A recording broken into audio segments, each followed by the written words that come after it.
According to a new study, people who identify as gamers are more likely to be racist and sexist. Well, that might be the dumbest shit I've heard all year, but let's hear them out. Are you listening?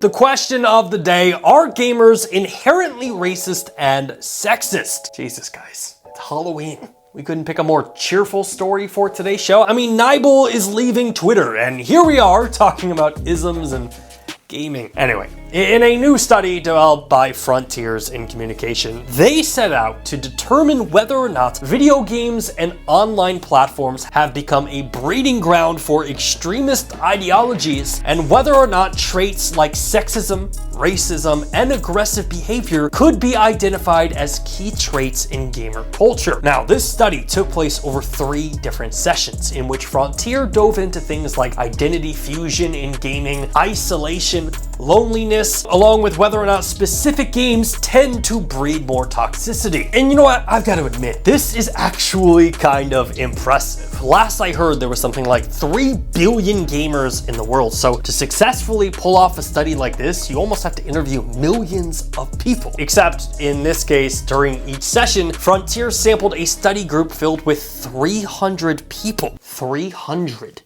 Did we forget to put like a couple zeros in the teleprompter, boys? No? Okay, I'm just gonna do the quick math real quick. All right, we got 3 billion gamers, a study group of 300, carry the 0, x equals y, solve for z.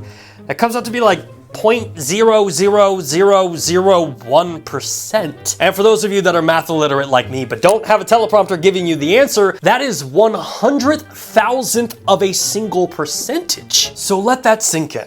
We have a study that suggests gamers are by nature sexist, extremist, and racist, based on a sampling size which is larger than the amount of viewers that watched my last video. Now, just out of curiosity, I want to know, who are the gamers that took this survey? Well, according to Frontiers, as part of the group's 3rd study, it focused on 300 American participants who either played Minecraft or Call of Duty for a few hours a week. Dear God, it's worse than I thought. Look, scientist dude running this survey, there's something like 9,000 games released every year. The term gamer identifies people who play so many other games than just Call of Duty or Minecraft. And look, this study, I applaud the attempt, and I think that we should take opportunities to reflect on key issues. But at its core, it's just invalid due to the small size of respondents. Are gamers racist and sexist? Some are.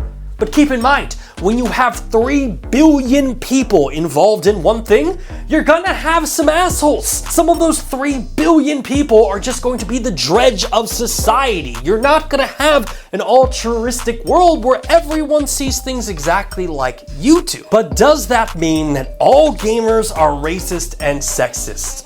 No. Just as it doesn't mean that my order of French fries are now onion rings because Burger King decided to put an extra onion ring with my order of fries. What frustrates me about studies like this is they overgeneralize, and then some idiotic news outlet loves to pick it up and turn it into something much larger than it actually is. We saw this happen firsthand with this exact story when the New York Post ran an article titled "People who identify as gamers are more likely to be racist and sexist." The New York Post, the same newspaper that was founded by Alexander Hamilton, who, if you weren't aware, was a bastard, orphan, son of a whore, and a Scotsman who was dropped in the middle of the forgotten spot in the Caribbean by Providence, impoverished in squalor, eventually growing up to be a hero and a scholar. You know what? We probably should stop there. We've already given Lynn enough of my money, so he doesn't need the monetization of this video too. Anyway,